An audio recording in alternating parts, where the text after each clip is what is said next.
Das Vorzimmer zu den grünen Räumen zeigt das Rokoko in seiner späten Phase. Dunkelgrüne, verzierte Leinwandtapeten, 1786 von den Altenburger Maler Johann Andreas Gottschalk bemalt, bestimmen den Raumeindruck. Erst nach 1750 wurde die Raumfolge für die Fürstin Bernhardine Christine Sophie von Schwarzburg-Rudolstadt begonnen.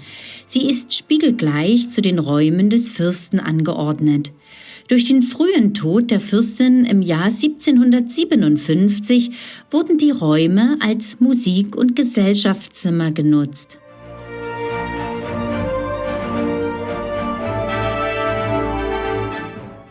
Die Fürstin, die als besonders mildtätig beschrieben wurde, erwarb 1756 den Rudolstädter Handwerkerhof und gründete hier das nach ihr benannte Bernhardinenstift für adlige Frauen.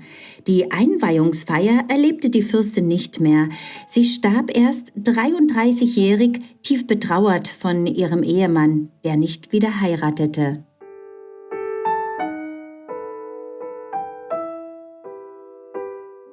Johann Ernst Heinsius schuf 1765/66 die beiden lebensgroßen Porträts des Fürsten Johann Friedrich und seiner verstorbenen Gemahlin Bernhardine Christine Sophie. Sie hängen einander gegenüber, damit die Symmetrie des Raumes im Einklang steht.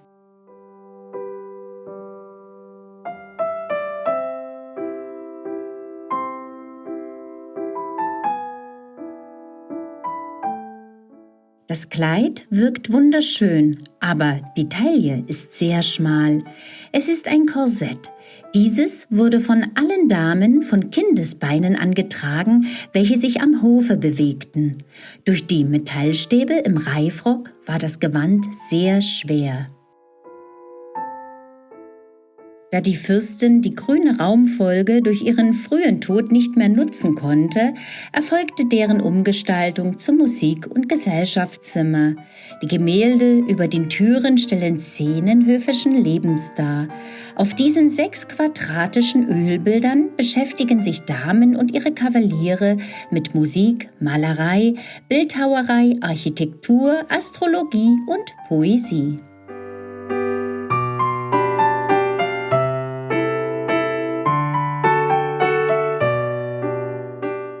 Im Vergleich zur roten Raumfolge ist die Gliederung des Saales klar und übersichtlich. Neben einer Vertäfelung mit Paneelen mit zarten Schnitzereien finden sich nur zierliche Stuckdekorationen an der Decke und in der Deckenkehle. Um die Symmetrie des Raumes beibehalten zu können, sind 3 Türen nur vorgetäuscht. Mit dem Tod des Baumeisters Krone vollendete sein Schüler und Nachfolger Peter Caspar Schellschläger die sogenannte grüne Raumfolge bis zum Jahr 1770.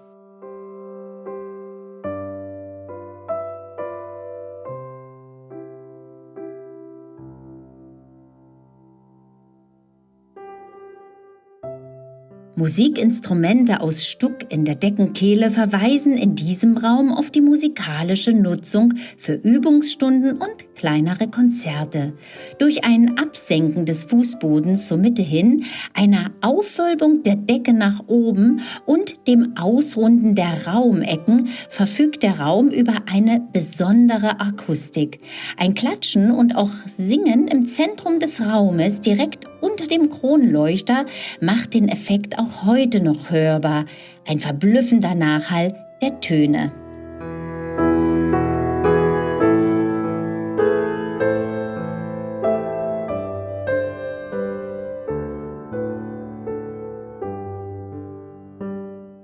Das großformatige Gemälde links neben dem Ofen zeigt die Kinder des Fürsten Friedrich Karl.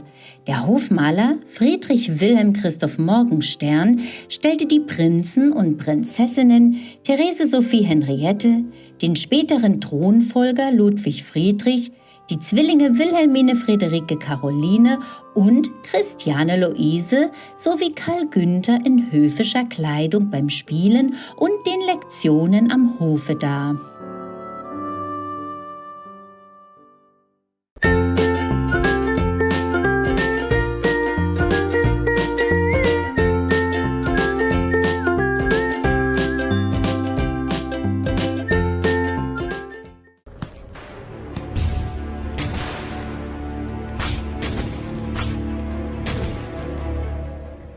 Oktober 1806.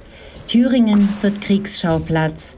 Die Heidecksburg beherbergt für 2 Nächte den preußischen Prinzen Louis Ferdinand, Befehlshaber der Vorhut der Armee des Fürsten Hohenlohe. Mit dem Prinzen kommt zum ersten Mal ein Hauch großer Geschichte ins Schloss.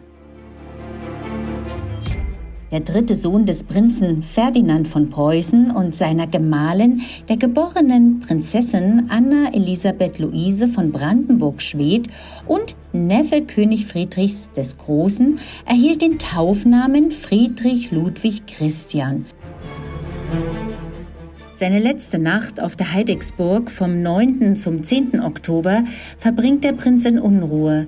Die Franzosen sind überraschend schnell vorgestoßen. Der preußische Aufmarsch ist in Gefahr.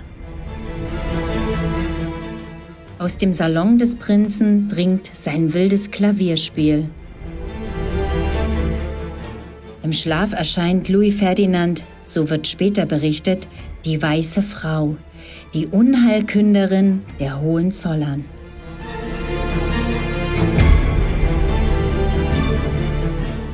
Mit dem Morgen des 10. Oktober zieht das Unheil herauf, hier an den Ufern der Saale.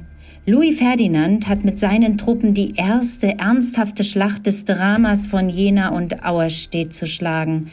Sein Fiasko bei Saalfeld nimmt die totale Niederlage Preußens vorweg. Von vornherein sind die Preußen im Nachteil. Stärke, Taktik, Führung, alles spricht gegen sie. Aus dem Vormarsch ist wilde Flucht geworden. Die Saaleübergänge gilt es zu halten. Schnell geraten die preußischen Truppen unter Druck. Ein Zurückweichen ist unaufhaltbar.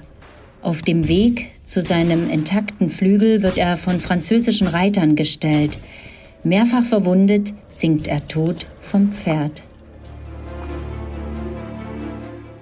Viele Kommentare gab es zum Tode des Prinzen. Napoleon nannte ihn den größten Feind Frankreichs und nach Jena und Auerstedt hieß es, Prinz Louis fiel und Preußen fiel ihm nach.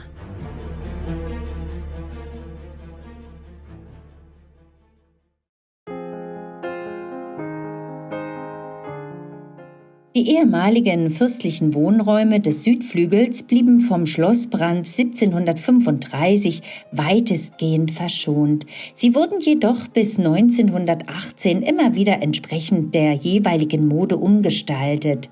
Die repräsentativ mit Porträts des Grafenhauses ausgestattete Barockgalerie bildet den Zugang zu 10 Räumen, die einen Streifzug durch ganz unterschiedliche Stilepochen bieten.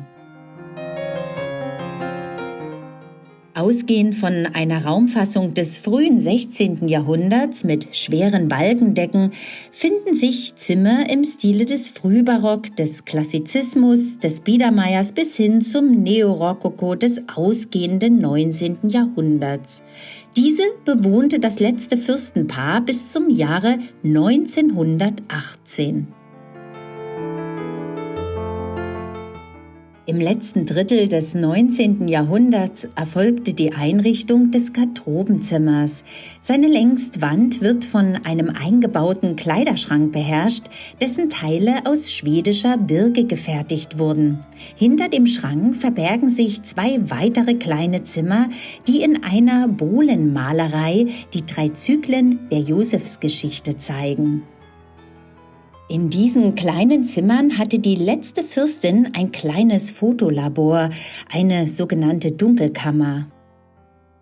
Die Möbel in der Fensternische stammen aus der Zeit des Biedermeier. Eine besondere Kostbarkeit ist der aus dem frühen 19. Jahrhundert stammende Rollsekretär, den ein Wurzelholzfurnier aus Ahorn und Pflaume ziert.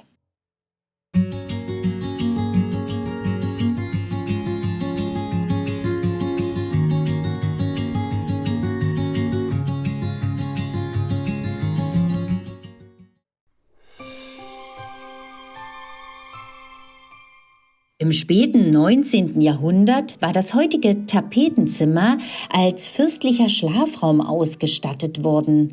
2 große Ankleidespiegel in der rechten Fensternische erinnern noch an diese Funktion. Die neobarocke Deckenmalerei konnte wieder freigelegt werden. Nach 1945 erhielt der Raum eine textile Wandbespannung, die sich ursprünglich im Schloss Oppurg befand. Ein unbekannter Maler imitierte mit Leimfarbenbildern auf einem groben Stoff einen Gobelin. In der Abfolge von rechts nach links erscheinen Paare im Kostüm der Zeit um 1750, die sich vor der wechselnden Kulisse der 4 Jahreszeiten vergnügen. Die Betten stammen aus den 1740er Jahren, gehörten aber eher zur Ausstattung der Zimmer von Hofbediensteten, zum Beispiel der Hofdamen.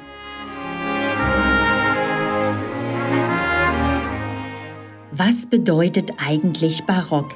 Die Bezeichnung Barock leitet sich vom portugiesischen Barroca ab, was in etwa so viel wie schiefrunde Perle bedeutet. Als Epoche des Barock bezeichnet man in Europa die Zeit zwischen dem 17. und dem Anfang des 18. Jahrhunderts. Die überreich verzierte, schwungvolle barocke Architektur diente vor allem der Repräsentation als Ausdruck der Macht weltlicher oder kirchlicher Herrscher. In der Spätphase des Barock, etwa 1720 bis 1780, auch Rokoko genannt, rückte der absolute Herrschaftsanspruch in den Hintergrund. Das Private gewann an Bedeutung.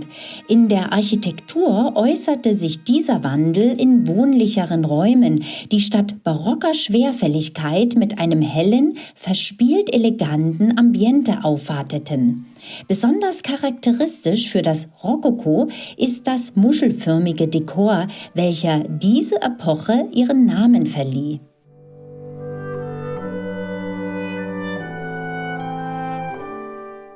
Dieses kleine Damenschreibzimmer erhält durch das mit zierlichem Stuck überzogene Kreuzgratgewölbe einen besonderen Reiz. Kreuzgratgewölbe werden durch die rechtwinklige Kreuzung von 2 Tonnengewölbe gebildet. Die Ausstattung des Raumes, der Kamin mit Gasheizung, Spiegel, Papiertapeten und Porzellanleuchter, stammen aus dem späten 19. Jahrhundert. Der in der Fensternische stehende Schreibsekretär datiert bereits auf das frühe 19. Jahrhundert. An der Längsseite des Raumes hängt ein großformatiges Gemälde des Malers Friedrich Wilhelm Christoph Morgenstern, das um 1772 entstand. Es zeigt 2 der Kinder Friedrich Karls von Schwarzburg-Rudolstadt, Ludwig Friedrich und seine Schwester Therese Sophie Henriette.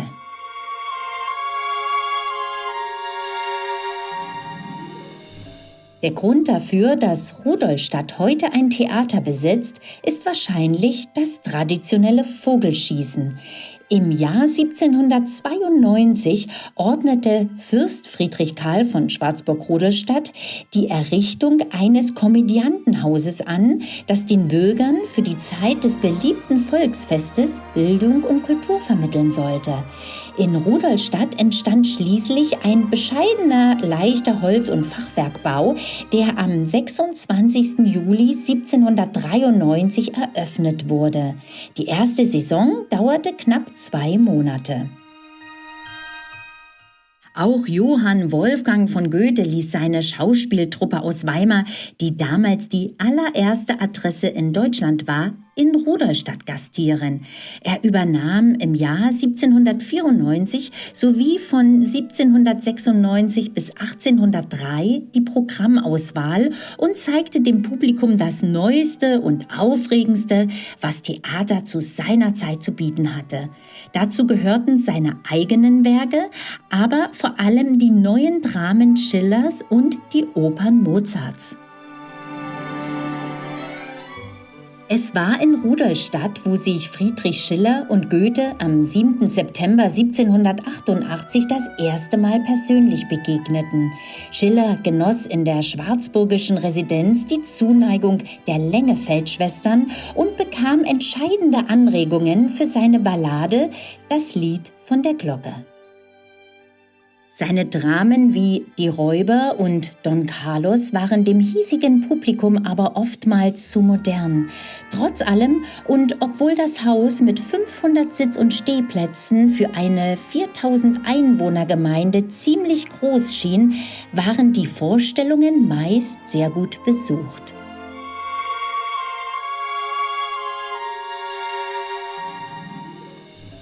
Nun möchte ich mich ganz herzlich von euch verabschieden. Ihr habt nun einen sehr interessanten Einblick in dieses wunderschöne Barockschloss und in die Geschichte erhalten. Hat euch dieses Video gefallen, dann würde ich mich wieder sehr über einen Daumen hoch freuen. Und wollt ihr nie wieder ein wunderschönes Schlösser- und Burgenvideo verpassen, dann abonniert am besten gleich den Kanal. Ich sage dann schon einmal Tschüss und auf Wiedersehen. Bis zum nächsten Mal. Tschüss!